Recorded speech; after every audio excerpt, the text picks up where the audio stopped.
Welcome back to Mixed Combat Radio. It is your main host, Matt Tipster Hunter. We're going to talk UFC 214, Daniel Cormier versus Jon Jones 2, let alone Tyron Woodley versus Demian Maia, let alone Cyborg Santos. So actually, she changed her last name. It's Justino. Cris Cyborg Justino versus Tonya Evinger for the women's featherweight title. I cannot wait for that. Obviously, we have Robbie Lawler versus Cerrone on this card. Oh, my God, the violence. Sorry, I got a little excited there. My bad, everyone. I thought you went Jack the Ripper on me for a second. I blacked out there for a second, guys. I'm sorry. The violence was just too good. Before I get to the panelists, just want to say you can go follow us on any sort of social media. At Mixed Combat News is the best way on Twitter. That's the best way to find us for any sort of show information. Also, Mixed Combat Radio on Facebook. It's also a good way to find any sort of information. Of course, hit that like button, hit that subscribe button. And obviously, the selective hosts, these great panelists before you. First, Mr. Doomsday, Alex Lyons, Diamond Gloves champion. How are you? I'm good. What's up, Mixed Combat Radio, man? I'm fucking excited, bro. What can I say? This fucking presser was a lot of fun. I was just talking about it with you. And I think that overall, this whole card is fucking incredible, man. So absolutely. I can't wait to chop it up with all the people listening out there and you guys. And now, before I go to my main man, my ride or die, Santiago.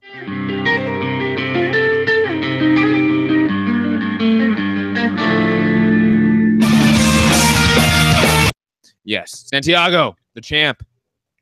Box ref, how are you?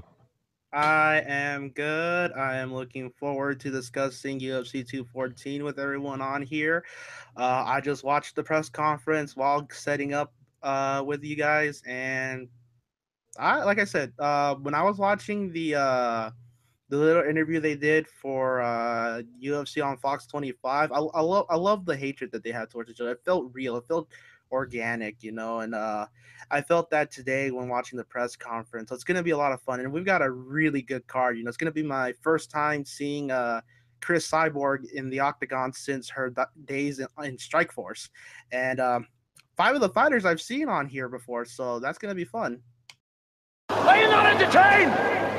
Are you not entertained? Yes, the press conference was today. I remember I texted both Santiago and Doomsday. And I said, like, yo, you guys want to do a show today? Jon Jones and Cormier, obviously. The text I got back from Doomsday was priceless. He was like, now.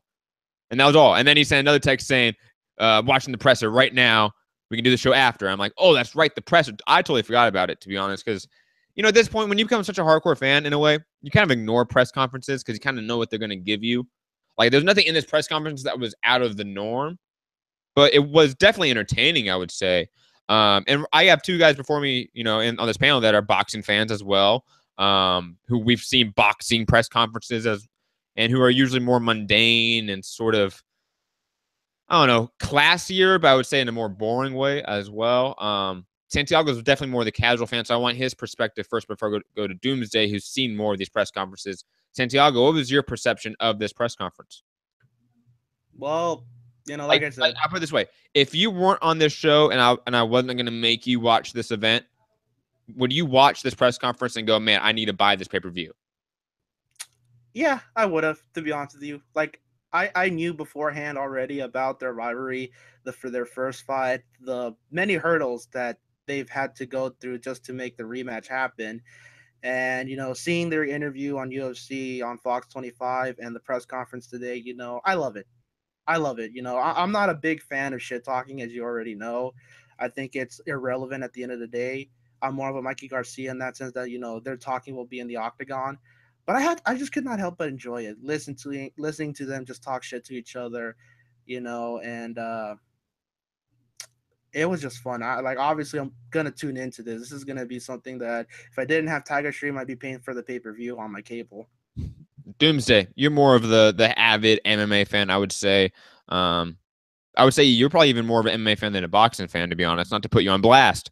But I would say you sort of know the players more in MMA in terms of the fighters, who's in charge. You just know a little bit more. Yeah. I could definitely agree. And I would say I would probably put money on it that you definitely saw the first Jon Jones Daniel Cormier fight live. Like you definitely saw that on pay-per-view live. Oh yeah, definitely. You know, what's your head like going into the second one? It's been called off so many times. We had the final press conference today. You know, how do you feel going into it as an MMA fan? And this fight's finally happening. Well, following the sport for the time I've been following it, bro. I mean, I've been following it since UFC 1, since I was a kid, when I wasn't even allowed to see the stuff. You know what I mean? So I can honestly tell you, just regarding to the way things have been conducted at press conferences prior to the new ownership, it looks like these guys, how do I say, so to speak, like there's more chain. The chain has been let loose a little more lengthy now. These guys get to talk a little more shit. I feel like they're not they're not influenced, but not told. I'm looking for the right word here. You have the McGregor effect in a way. Like you have it's like McGregor. Everyone's I feel like all these guys talking shit. Yeah, everybody's talking shit, but I feel like ever since the new ownership, these guys are allowed to talk more shit. I think that True. I also it's incentivized. all the fighters. Yeah, Here's it's incentivized. I think that was the word you were looking for, is incentivized, because this new ownership needs to recoup that $4 billion loss in a way. They lost that money because they bought this thing for $4 billion. So they need to recoup that money. It's not even a loss. They just want to see a very good return on their investment. And like I told you, Jon Jones. Now, just regarding to the two fighters, Johnny and Cormier, I got to tell you, Cormier's newfound confidence and attitude. I mean, I see a newfound confidence that I didn't see before. Not that he wasn't confident before, but like, just he's talking shit. He's very confident.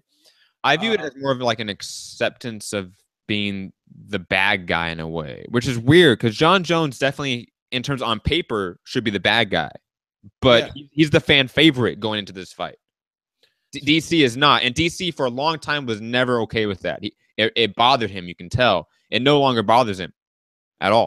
They're not gonna give him the the standing ovation, the parade. They're not gonna give him that until he beats Jon Jones, and it's just the way the fans want to see it go down. I think that's the big reason why a lot of fans haven't followed up, and jumped on the bandwagon, the Cormier bandwagon, because he hasn't beaten him. So, this fight, he's going to get the second chance to try and beat him. And Jon Jones looked kind of big, bro. What you think about that? Dude, massive. The guy looks like he got the. He's a heavyweight, right? Like he's a heavyweight cutting to 205. He looks like a grown man, 30-year-old grown man now. I go to work, I got a kid type stats, even though he's had kids for a long time. But like the guy has the you compare him to like the Shogun or the Ryan Bader fight from it's like 5 years ago. Yeah, like he looks like he's in his prime, man. He's 30 years old. The kid, no, he's gonna be 30 years old. I think his birthday's coming up or something like that. But Santiago, very quickly, since you're more the casual, and Jon Jones, I would say, is probably the biggest name on this card. What's your perception of Jon Jones heading into this? And obviously, for anyone listening, we are going to break down the fights and give our picks and everything like that. But this is just the overall themes of the fight, the event, overall stories. Jon Jones being a polarizing guy, and somebody that for a while was pegged to be the next star of the sport, and for some reason was never became that, in my opinion. But I would say, Santiago, you've seen Jon Jones fights. You know of his name. What's your perception of him from a casual fan's side of it? Well, there's two sides of it for me, at least. When I first heard of Jon Jones, youngest light heavyweight champion in the UFC. He had a pretty impressive height and reach advantage for his division. And, like you said, he was poised to be the next big thing in the UFC, but in a manner similar to Broner, personal troubles plagued him.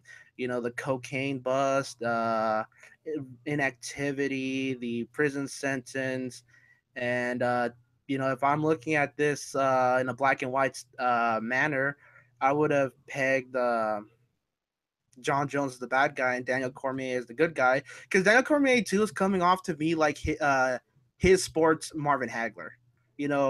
He's a good fighter, but for some reason, people just don't like him. He doesn't get the respect he wants. He's got a chip on his shoulder, and I feel like this fight is the fight. This I, fight is the this fight is to get him that respect that he feel he's overdue. any thoughts on that, Doomsday? From the Marvin Hagler comparison for DC, I think is super apt. I think DC is one of those guys that arguably is one of the top 10 fighters of all time, pound for pound, right? Like in terms of skill, you can make that argument he's top 10 of all time or top 15.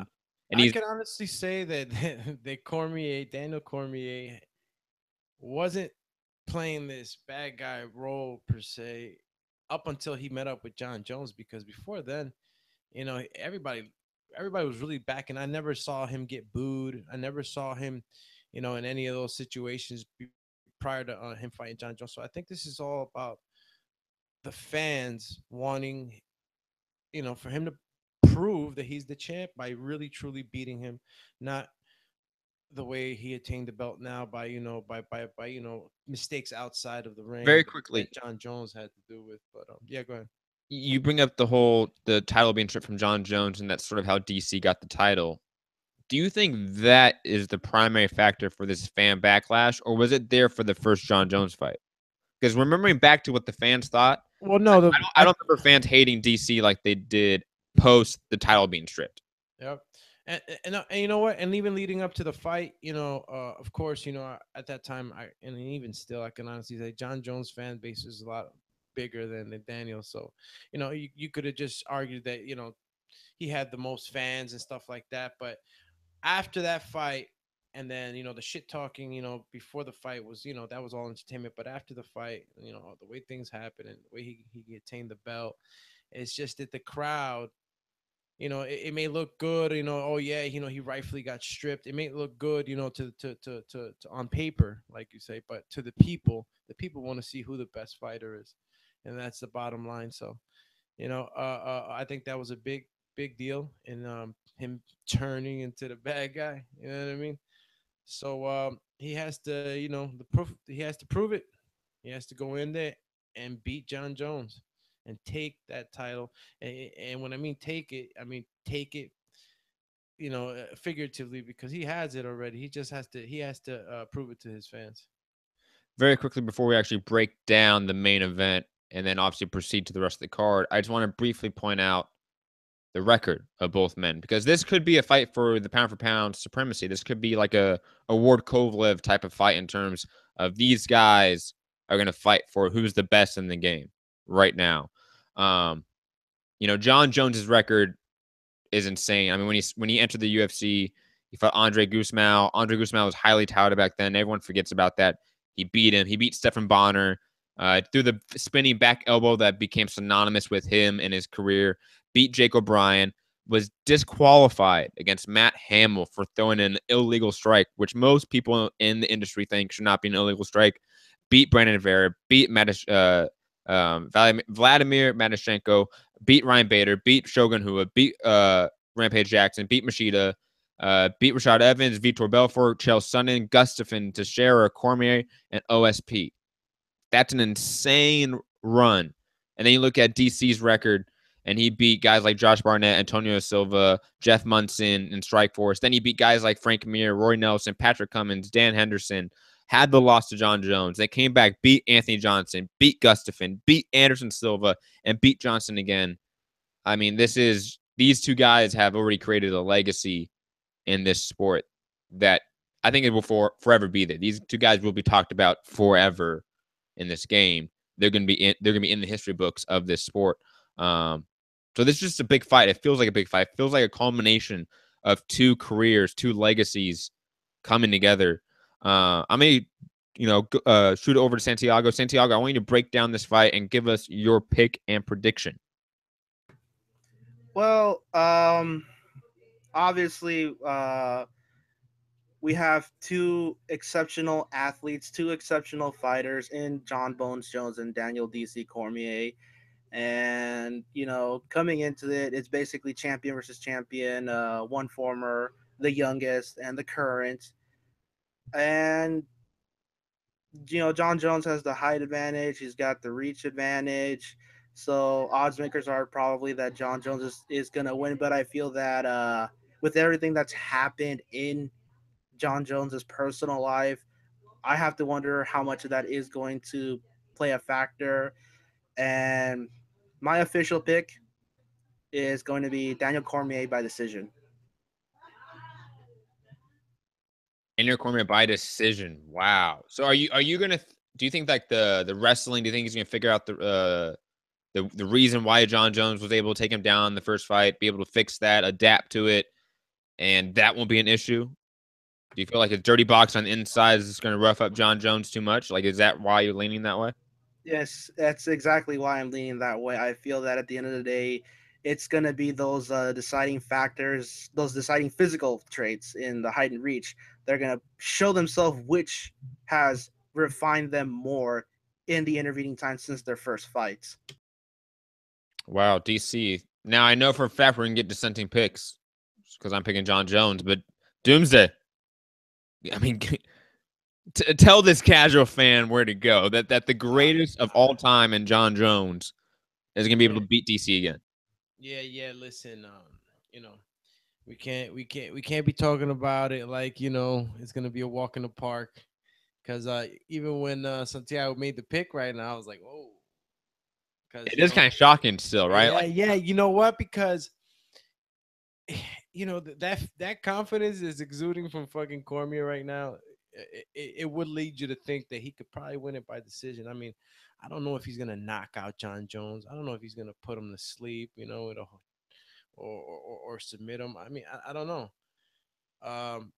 But my experience from seeing this guy over and over and over, he's a great fighter, man. His fight IQ, his octagon IQ is pretty damn good. I think that John's is gonna finish him.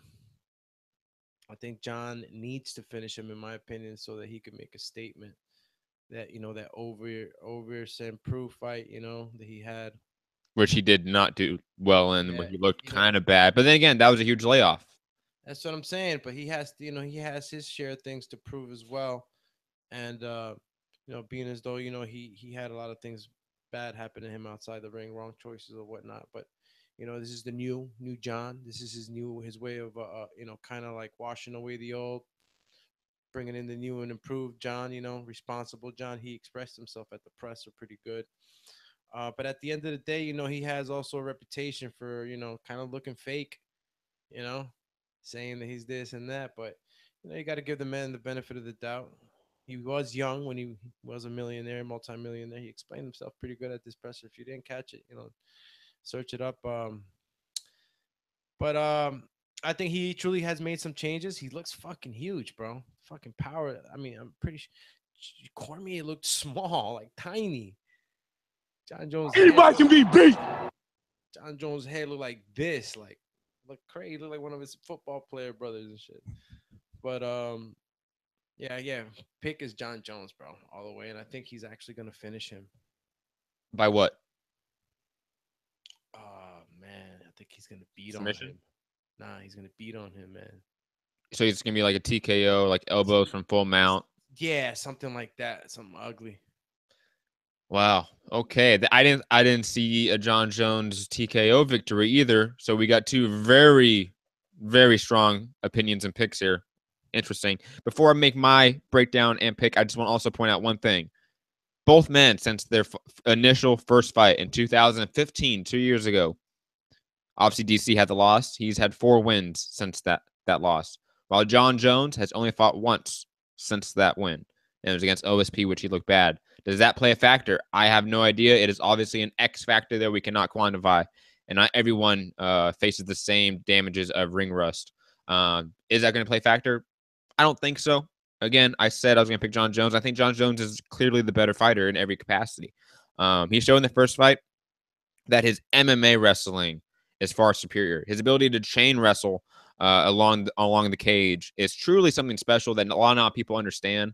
The way he can clasp his wrist behind the back and either go for the up high shoulder lock, basically, and work for high throws. He can work for a single. He can work for a double. the stuff he can do inside the clinch is truly unique. That's also due to his body frame and the way he is adapted that to fighting. The way DC can win, there is a path of victory there, absolutely, because this fight is almost 50-50 in my book. DC needs to use his superior boxing. DC's boxing has always been highly underrated, in my opinion. Jon Jones, from my understanding of what I've seen, is still not a comfortable boxer. He is still limited in what he can do to that.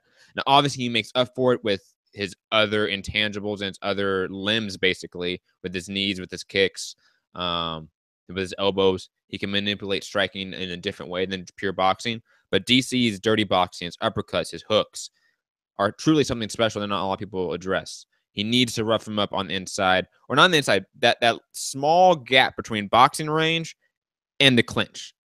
That is DC's bread and butter in terms of boxing. If he can beat him up there and, again, work Jon Jones against the cage. If Jon Jones' back is against the cage for a long periods of this fight, then it's something interesting. Then DC has a chance. But, again, DC's cardio, in my opinion, has never been foolproof.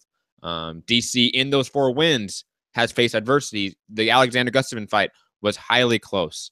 Gustafsson was able to take him down, for example. The first Rumble Johnson fight had its scares as he was knocked down in the first round. He was also hurt in the second fight with Anthony Johnson. So there was factors there that Jon Jones can take advantage of. I think Jon Jones' ability to manipulate his opponent and suck his opponent into whatever game plan he has devised. Because every time we see Jon Jones, he does something a little bit different. He's targeting something very different. So what do you think? What's good? What's in store for? I think he's going to systematically break him down. I think it's going to look very similar to the first fight. So you're saying this is going 5 rounds?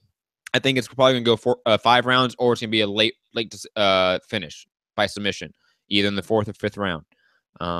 DC in the first 3 rounds is durable and tough and hard to deal with, hard to pin down.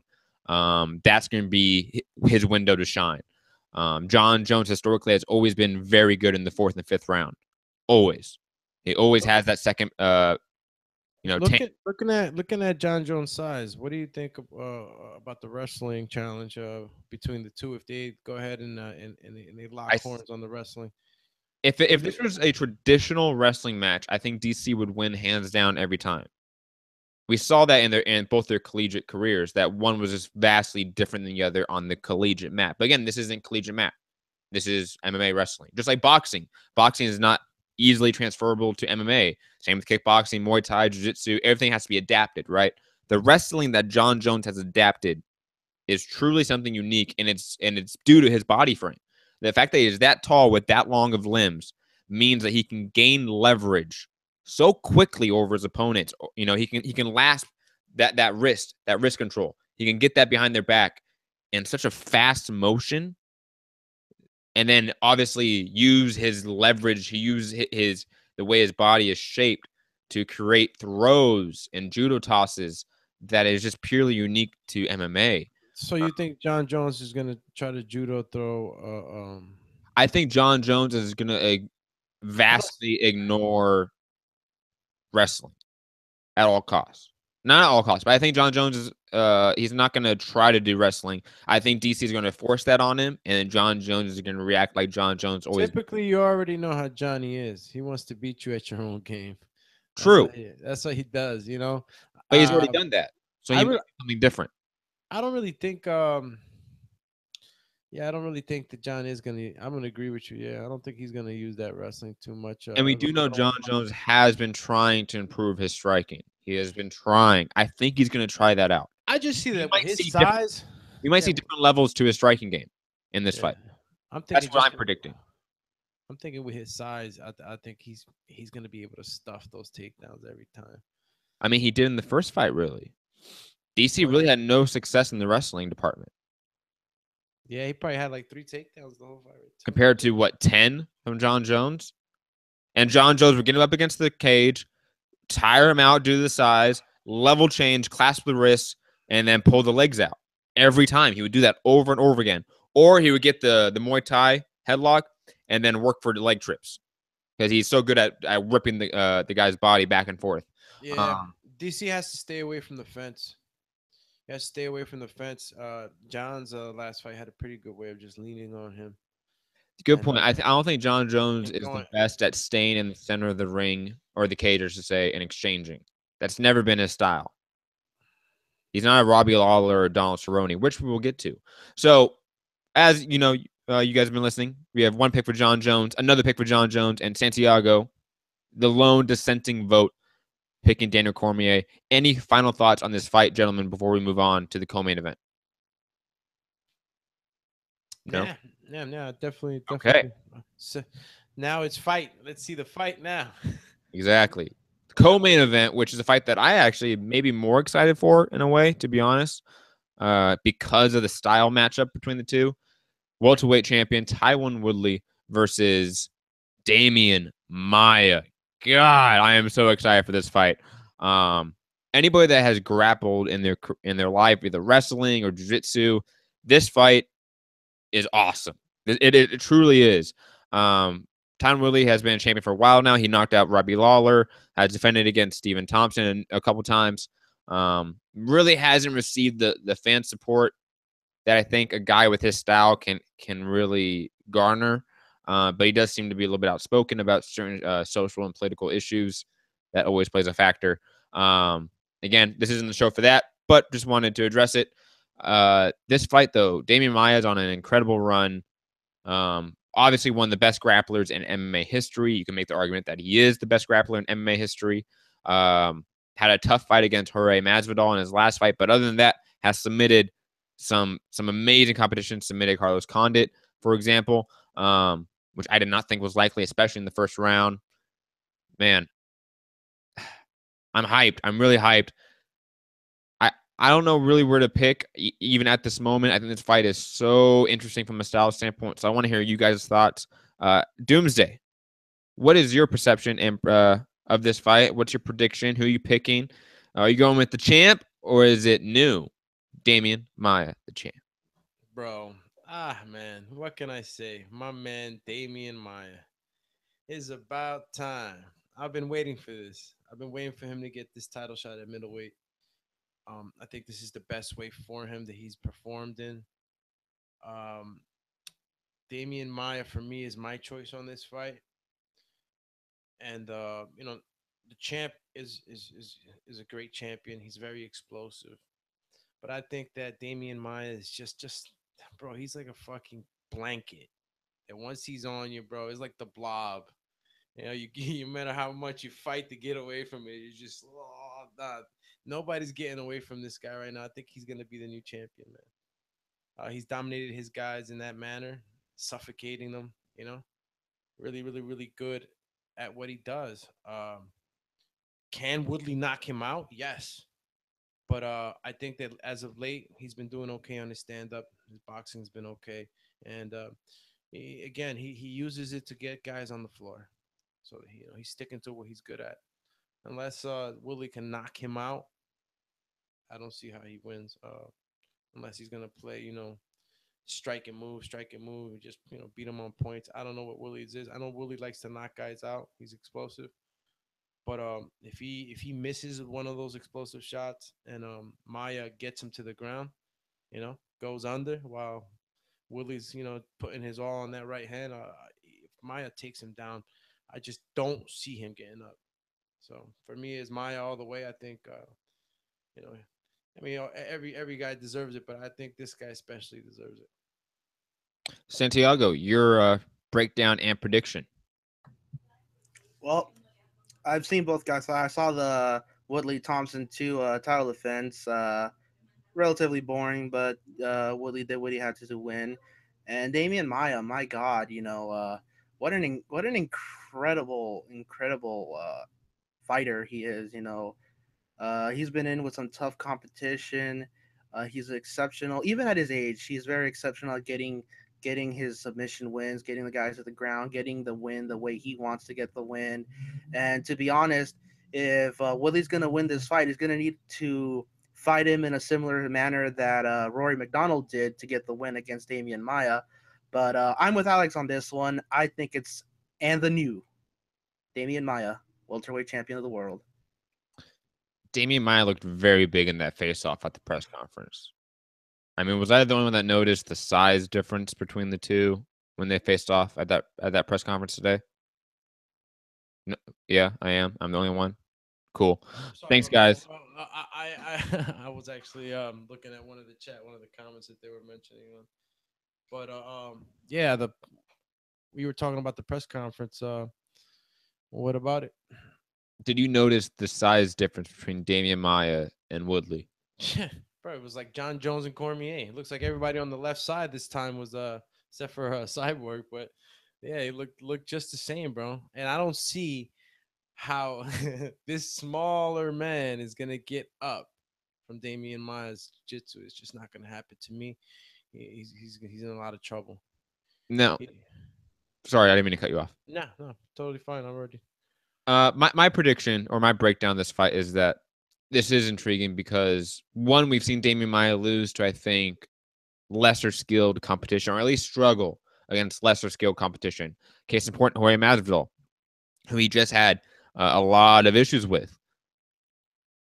Do we not think Tyron Woodley's stronger, more explosive, a better wrestler, better? I don't want to say better striker, but definitely more one-punch knockout power than Jorge Masvidal. Now, putting that aside for a second, Tyron Woodley likes to do several things in a fight, and he likes to do them against every opponent. He likes to walk, and if you notice this, there's a black outline of an octagon about 2 or 3 feet away from the cage that sort of separates the inner cage and the outer cage, right, where you can fight, the planes of the fight. Tyron Woodley likes to be behind that black line next to the cage and likes to sort of circle out, look for that counter right hand over his opponent's jab often. That's what he likes to look for. And he would do that over and over again. And somehow he works takedowns off of that. And it's one of those things where, technically speaking, or from what a coach will tell you, is not accurate. He looks for a lot of counter takedowns.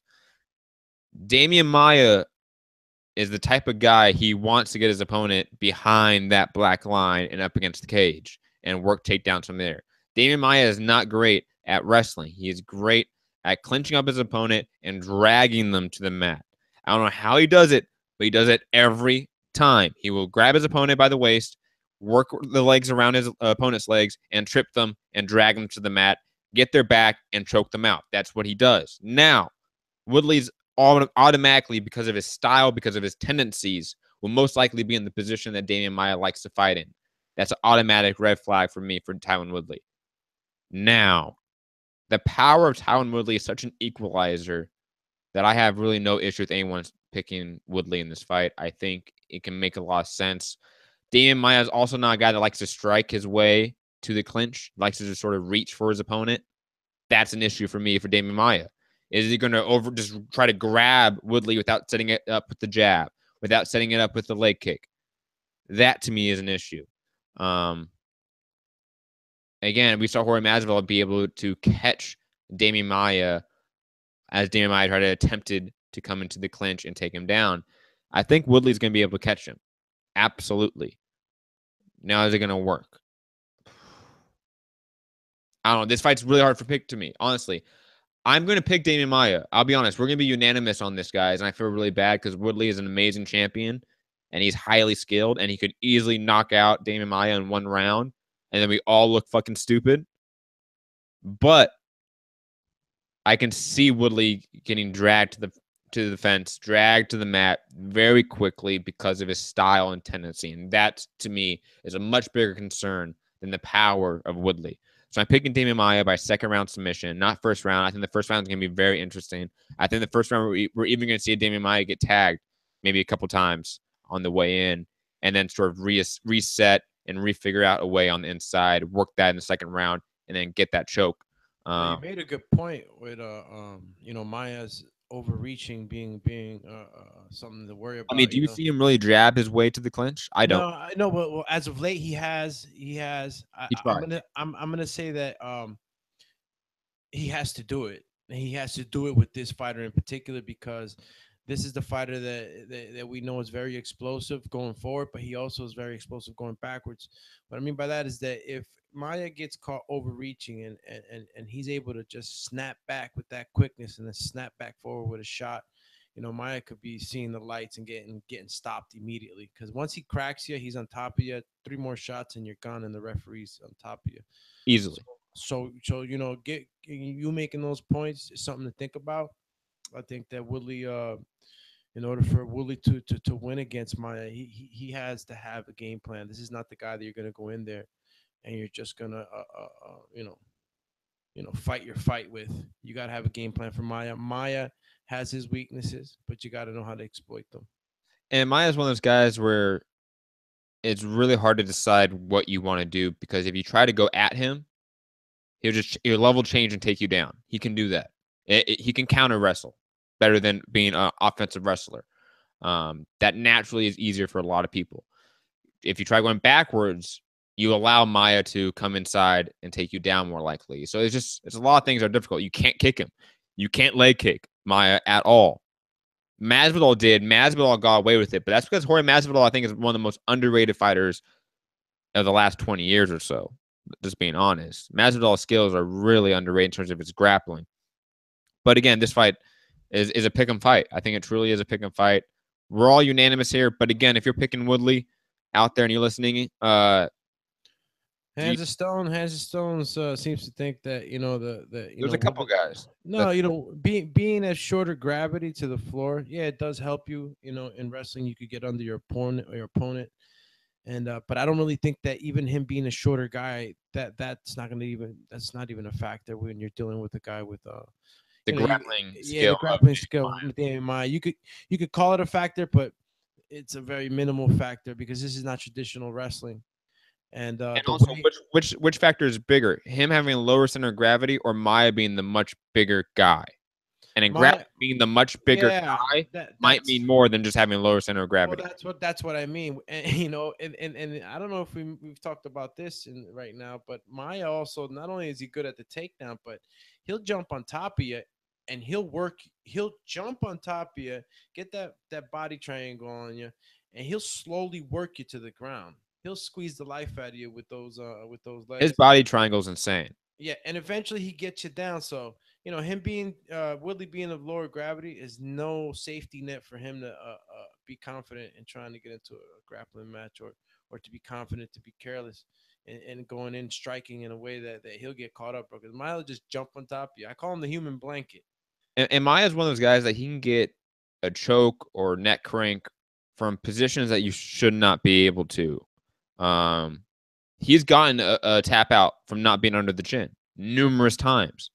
The way he can just turn a choke into a neck crank is something that's really hard to do, and it takes years and years and years. Pretty nasty the way he does that. I mean, it makes people bleed out of their face by choking them. What was my man's name? He's a great fighter too. Rick Story. Rick Story. God. It was like jettisoning out of his nose. You can see his brain melting. Bro, basically. that was one of the one of the rare moments where I see the reality of the sport, bro. You cringe. The guy, no, and it was like it was everything, because in that moment you see the guy trying his best to take the other guy out, and the other guy trying his best to survive. You know what I mean? And Rick took it to the next level, bro, because he didn't tap out until it was just too much. It was too much. Yeah, and that's the force that Maia brings with his chokes. Absolutely. And I know Hands of Stone is really pushing for Woodley, and I have really no issue with that, but I think we've seen Woodley look more off recently than Maia. I mean, I know people are forgetting the Rory McDonald fight, the Jake Shields fight. Woodley has looked bad. Woodley can get sucked into a fight that he should not be fighting. Those are issues there. That Woodley, to me, is not a guy that can usually stick to a game plan. Now, again, has he corrected that with the Stephen Thompson fights? I don't know, because those fights were very unique in how they looked, in a way. Any final thoughts on this fight, gentlemen? No, we're all good? Okay. Next fight on the card. Man, Cris Cyborg versus Tonya Evinger. Obviously, what's her name? God, I feel so bad right now. Who was supposed to fight Cris Cyborg first? Wasn't it the English champion or the Swedish champion? Dutch. She's Dutch, I think she is. Oh God, that's gonna kill me.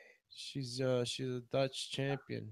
I think that was her that was supposed to fight her. God, she's in fucking Invicta.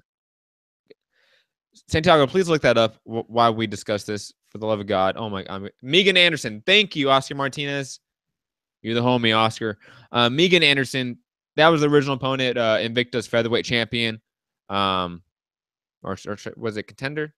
Yeah, no, champion. It's Tonya Evinger's the 135-pound champion, Invicta. Anyway, digressing. Where is she from? Megan Anderson. I think she's American. I don't know if she's Dutch.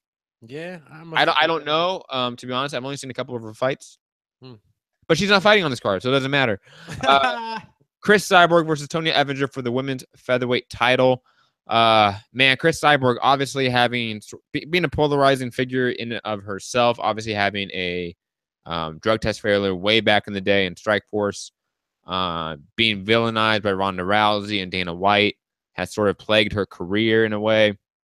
Now she's actually fighting at featherweight instead of these catchweight bouts, which if you saw her videos and her documentaries of her cutting weight for those catchweight bouts in the UFC, it was horrific, and you never want to see a fighter do that. So thank God she is in her own natural weight class, and she's fighting somebody that is so much fun like Tonya Evinger. Tonya Evinger always brings fun, exciting fights, always a fun personality.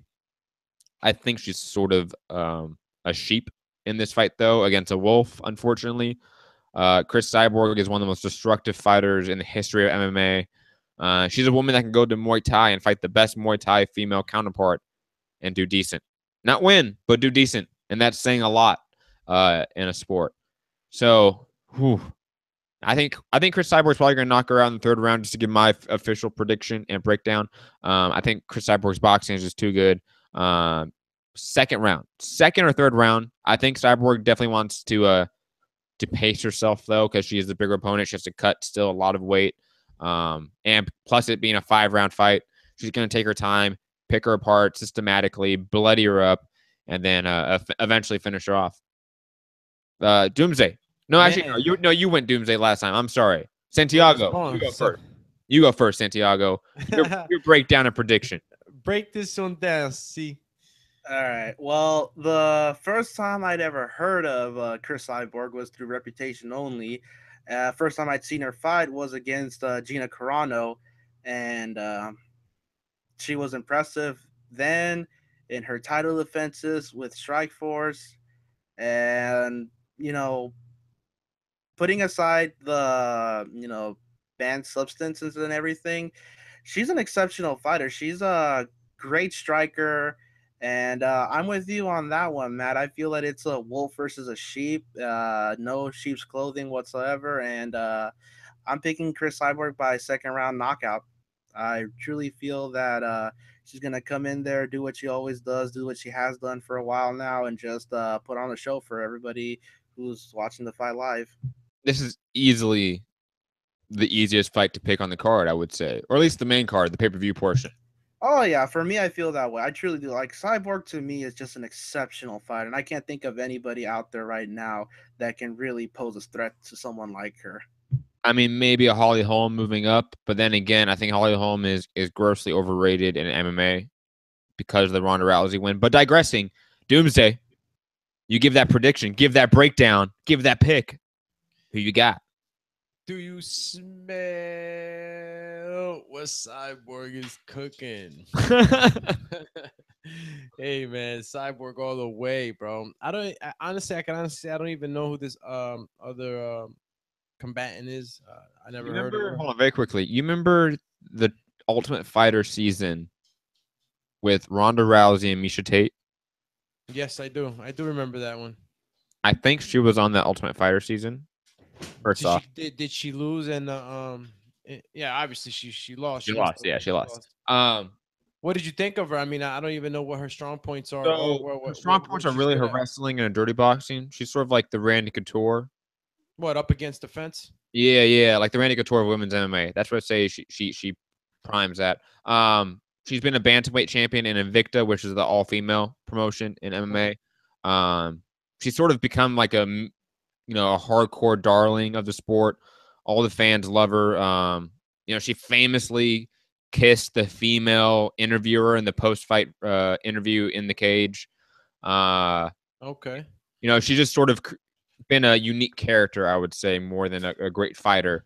But I mean, her only path to victory is to somehow out wrestle Cyborg, I guess. Not even, man. I think, honestly speaking, like There's no path to victory. if you want my breakdown, Cyborg all the way. She's a special person. 12 years undefeated, dominating women, man, and she she's definitely gonna be the champ. Unless there's another Cyborg out there that's gonna challenge Cyborg. I don't see her losing at all. I think she'll out wrestle this girl. She'll outdo her in every aspect. Cyborg's an animal, bro, and I'm thinking that a lot of people are not gonna want to fight her. It's already been that way. She's already been like that in other leagues, and it's not gonna change going into this now. So I'm just curious to know. I'm not looking past because we always got that puncher's chance, I guess, like they say. But I'm curious to see what future matchups are gonna be in store for her. But Cyborg all the way. You saying third round stoppage? Oh no, man, this is gonna be first round. Wow. So we got first, second, and third round stoppage predictions for Cris Cyborg Justino. Shout out to her for just, I think turning her career around in a lot of ways from the PR nightmare that it was circa 2011 to what it is now. I would say she's much more of a fan darling than she was due to some great PR recuperation. But next fight on the card, God, can we just agree that this is the best fight of 2017? Across any sport. Oh my God, guys, it's here. Robbie Lawler. It's finally here up until Saturday morning. Dude, don't say that. Don't say that, man. Why would you do that? And then you have to play it again. I'm gonna get that IG post very fast. I don't think Doomy Doomsday he was on the show because he doesn't like being on the show with us for some reason. But man, lies. No, don't tell me lies, okay? You don't show up. You just leave us all alone. I'm busy kicking ass at the gym. Yeah, you busy training for that Coach Mitty fight. # Border Wars. Go to patreon.com/The Boxing Voice to find out what the fuck I am talking about. But anyways, digressing to what I was saying, we have Robbie Lawler versus Don Cerrone. I would say the all violence fight of the year. Man, like I'm just getting giddy about it. Like I'm happy. Like this is everything I love about the sport of MMA. You have two guys who are such destructive strikers, who are fan favorites, who are those throwback like 50s fighters where they smoke cigars and they get in the ring, beat somebody up, and then drink a Budweiser. They don't give a fuck. They're those type of guys. I mean, Don Cerrone literally owns a ranch and like rides horses and dirt bikes and fuck bitches all day. So God bless that man. Robbie Lawler, he had his lip split in half and still beat the shit out of Rory McDonald in one of my personal favorite fights of all time. Man, like this fight is just awesome. I love it. I'm not gonna give my prediction and breakdown right now. I'm gonna leave that to these two guys and I'll give mine. Mr. Doomy Doomsday. I know you gotta be loving this fight. What do you think?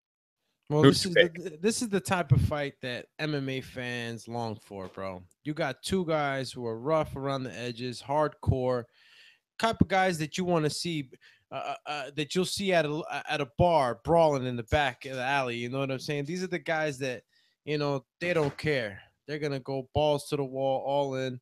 And I'm excited for this one more than anyone. I mean, I'd be a liar. I'm excited for DC and Jon Jones, but this is definitely my second best fight on the card. Cerrone is going to be fucking, doing his Muay Thai. He's looking real good at this weight. I think that Robbie, he's coming back right now with a vengeance. And after a vicious knockout. I mean, let's be honest. I'm still kind of worried about Robbie Lawler's health, not only from that knockout, but from his long career. I mean, that guy has been in so many wars that you wonder if it's Chuck Liddell status right now. You wonder that, to be honest. Same with Don Cerrone. Don Cerrone just got knocked out as well. Let's not act like both these guys are not coming off of a vicious loss. I think it's a well match. I think both these guys have similar wear and tear. If you want to just put it up like that. I mean, both guys, like I told you, they're the guys that when they come to the octagon, they come to fight. They go balls to the wall. I think that it's going to be a very entertaining fight for us. I think that Donald Cerrone, if you're going for the picks, I think Donald Cerrone, for me in this fight, is going to win a decision. I think he's going to be able to keep Robbie at bay, unless Robbie, hits him with those haymakers, man. Those crazy bombs that he starts throwing when he gets that fucking animal in him. I think Donald will be able to pull the win off. Okay, so we have one pick for Donald Cerrone. And before we go to Santiago's pick and my pick, I gotta throw back to, obviously, this is my IG at MattHunterTBV. You should go follow me. Just saying, shameless plug. This post I had when the fight was canceled for the last pay-per-view. If it gets canceled again, I'm gonna go off. Just saying. My favorite of your posts thus far. This is Oh, I see this one. okay. These fucking assholes. These fucking assholes. The fuck is their problem, man? I'm just saying. They better get this fight over with. And before I go to Santiago, I just want to say that this is one of those fights where we may look back after and say both these guys should have had a tune-up. Just being honest, just throwing out that disclaimer that this sport has often sort of shied away from tune-ups to the detriment of the fighters and their health. We saw Chris Weidman go through 3 very vicious losses. Obviously, he got a win last Saturday, but again, we see what the lack of tune-ups do to some fighters when they get put through the ringer too much. This could be that. Hopefully, it's not. Hopefully, we get a great fight. Hopefully, both guys are very healthy afterwards and their careers continue. Santiago, your breakdown and prediction. Oh, obviously, we're looking at a fight in Donald Cerrone and Robbie Lawler, 2 guys who are of the same ilk as like a Gotti Ward, Vasquez Marquez, and we want it to be that kind of fight. You don't want it to be like the 4th Vasquez Marquez fight where it was just a letdown. Both guys are gonna hopefully be in the kind of fight that we'll remember for years to come. And I'm excited. It's fun, I love the post. I hope you don't have to use it because I'm going to laugh either way. But hopefully, this fight lives up to everything that our faithful host here thinks it can be. And my official prediction is going to be Robbie Lawler by knockout, 3rd round. Wow, dissenting picks again, ladies and gentlemen. Knockout, Robbie Lawler, huh? I mean, let's be honest. This fight's ending in knockout. The likelihood of this fight not ending in knockout is. If it goes to distance, that's the biggest surprise of that night. And hopefully, it's not because it's a bad fight. Man, my prediction, my breakdown. Obviously, Donald Cerrone, I think, is the more diverse striker. His kickboxing game, his Muay Thai game is more advanced than the Robbie Lawler's game in those departments. Robbie Lawler may be the better technical boxer, I would say, by far. His head movement, the way he can sort of bob and weave with his shoulders and then throw shots and counters off of it is pretty incredible. The way he can counter off of his opponent's jab is also pretty special. Again, he throws so much power that it could be lights out on one shot almost every time. Don Cerrone has showed sort of an increased sense of power, both in his hands and his kicks. That is something to pay attention. His sort of Mortal Kombat-like finishing moves that he's done against guys like Rick Story have sort of become famous right now. That went viral when they made it go like, I think it was like Dragon Ball Z or some shit. That's what it looked like. Yeah. That thing went viral. So, I mean, both these guys are incredible strikers. I think Don Cerrone is a little bit more diverse. I think his defense is a little more suspect, though. I think Robbie Lawler's defense is naturally more there. The way he tucks his chin, the way he uses his shoulders for defense, I think is a little bit more of a higher level than what Don Cerrone does. I think Don Cerrone tends to leave his chin high in the air. That's an issue for me. Don Cerrone also has an issue to the body. He has shown so many times, again, that he can get hurt to the body. And Robbie Lawler is a vicious body puncher. And he can throw a good switch kick to the body, just saying. Robbie Lawler's kicks to the body are sort of underrated, but he can throw a good kick to the body. I'm going to pick Robbie Lawler by TKO in the 2nd round. It's either going to be that or like a 3rd round knockout from Don Cerrone when he finally figures him out. Either way, I think this fight's going to be very back and forth. I think this fight's going to have multiple knockdowns on either side. I think this is going to be a very vicious, bloody fight. I cannot wait. This is my sort of like pick or fight of the night. I'm probably the most hyped on this than any other fight on the card. I'll be completely honest. Any final thoughts on this fight individually? Because I know this fight is sort of like a fan favorite, and we all sort of have thoughts on it. Well, did we already get Alex's pick on this? Yes. Yeah, I mean, I said it was gonna go 3 rounds. But if it doesn't, I mean, when you said it might not. I kind of thought about these two guys. These two guys are balls into the wall. Like I said, they're gonna want to knock each other out. But the reason I say 3rd round is because both of these guys, I think, don't want to lose. You know what I'm saying? So I'm thinking like these guys are gonna go. It's gonna be a back and forth, good fight, and I think the fans are gonna enjoy it. We're all gonna enjoy it. Absolutely. I absolutely agree. And before we head on to the last card on the main card and any final fights on that prelims, if you want to call into the show, you can call in on Skype, Mixed Combat Radio. You add that, and you can call in and discuss these topics with us. I know Rob, Hands of Stone, you guys from the UK, you guys that's probably the only way you can call in, so feel free if you want to. And the last fight on the pay-per-view portion is Jimi Manuwa versus Volkan Oezdemir. Very quickly, because we want to get through the rest of this card as fast as possible. Because I know Doomsday has to go at any second, so he might leave us. Jimi Manuwa versus Volkan Oezdemir. I think Oezdemir is one of those guys who is definitely just sprang up out of nowhere. He beat OSP. He beat Misha Cirkunov in a surprising fight. Jimi Manuwa, though, I think has sort of put it all together. His boxing has looked incredible as of late. I predict Jimi Manuwa is going to win by knockout in the 1st or 2nd round. In a very entertaining fight and scrap that could set up the next title challenger for sure at 205. Thoughts and predictions on this fight, gentlemen?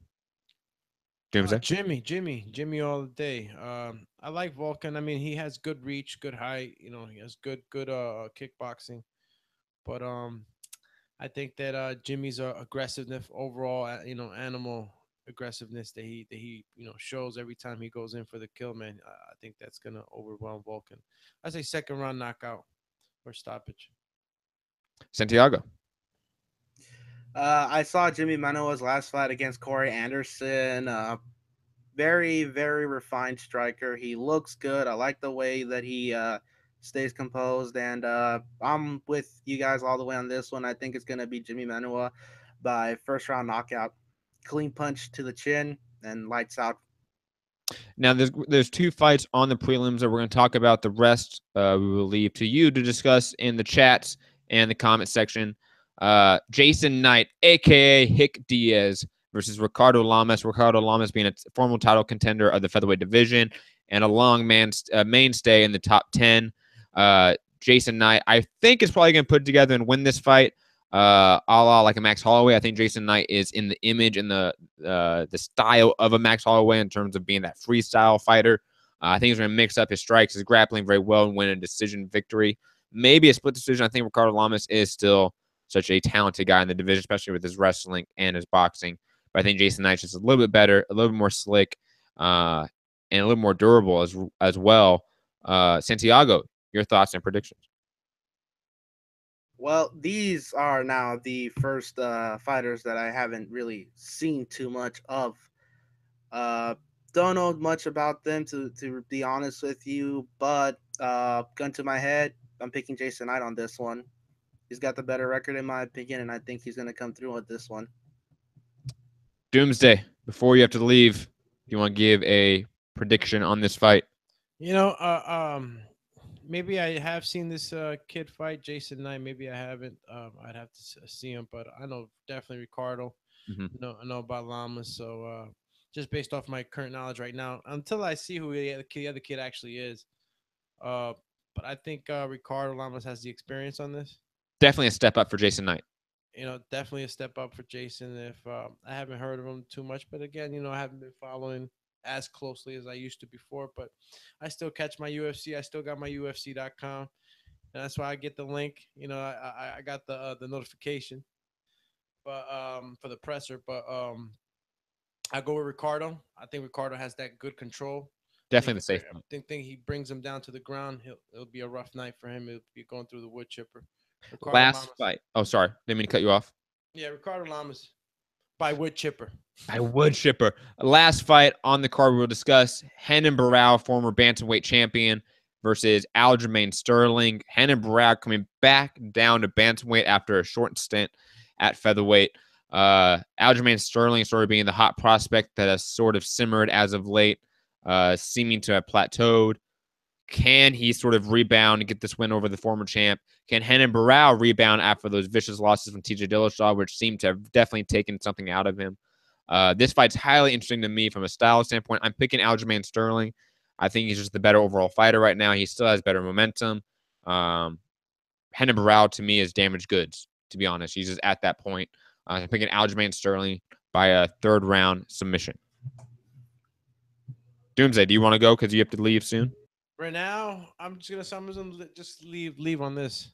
Renan Barao, you say damaged goods, but I think I don't know too much of what was going on through his camps. I know he had some trouble in some camps, injuries or whatnot or what. Mm-mm.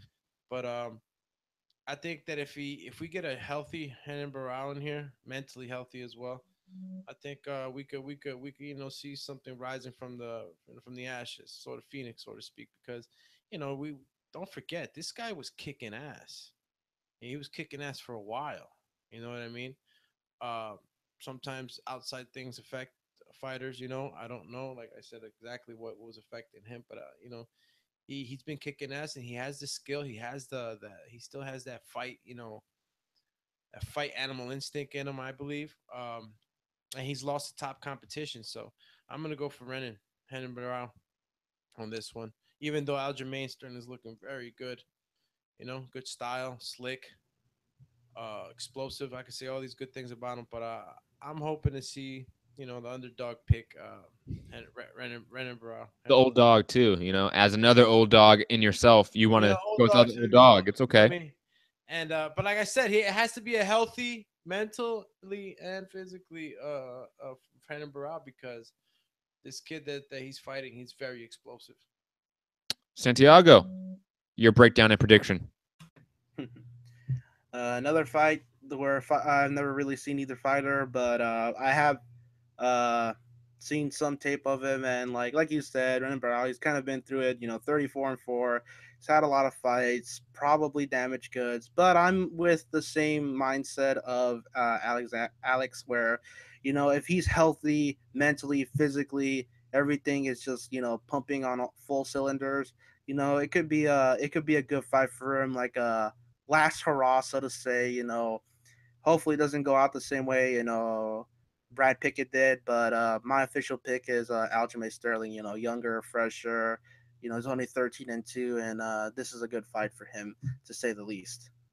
Yeah, Brad Pickett, man, that was a sad retirement fight, to say the least. A legend in the low weight classes. Well, that is it, ladies and gentlemen. Last thoughts, final thoughts. Man, I'm excited. That's why I got the happy music playing, because it's UFC 214, baby. Jon Jones and Cormier 2. Woodley versus Maia. Cris Cyborg fighting for the belt, as she has always deserved. And, of course, my fight of the year, maybe, in my mind, Robbie Lawler versus Donald Cerrone. So excited. Man, so many thoughts going through my head. Obviously, Mixed Combat Radio. You can follow us on all social media platforms. Facebook, Mixed Combat Radio. Twitter, Mixed Combat News. Go to my IG, Matt Hunter TBV. You can follow the show on Patreon, SoundCloud, YouTube, iTunes, etc. Patreon.com/Mixed Combat Radio to support and help the show grow. Obviously, go to our affiliate, The Boxing Voice, which you can see behind Mr. Doomsday, Alex. You go to patreon.com/The Boxing Voice to also support us there as well. Gentlemen, give your final thoughts and goodbyes. Mr. Doomsday. Well, I'm going to finish off with saying this is going to be an exciting card. I can't wait to do a show afterwards on it. Yeah, man. Everybody stay tuned for this fight, man. Don't miss it out. I know there's a couple of streams out there, but hey, man, it's worth the pay for this one. I'm telling you that. Absolutely. Santiago. Yeah, I only recently got into the UFC and mixed martial arts in general, but it looks like I picked the perfect time to get into it. I'm very excited. I've been excited for a couple of these cards, and this one looks to be another one that's going to live up to everything it's billing to be. Absolutely, guys. And again, we're out of here. Hit that like button. Hit that subscribe button. And we're going to catch you later this week. Oh, man, I don't know because we have Broner Garcia this Saturday. I might be all tied up with TBV. I might do a early morning Sunday show for all of you guys on a sort of like breakdown of what we see from UFC 214. I will be back again on the airwaves tonight, though, on another podcast I got invited to, the Loaded Joe's MMA podcast on Facebook. I'll be on that. You can watch us on Facebook Live. I'll be there on 10 p.m. Pacific time. If you want to catch me there. Again, talk about UFC 214, discuss it more, discuss the Mayweather-McGregor press tour and the fight. It's been a good one. Peace.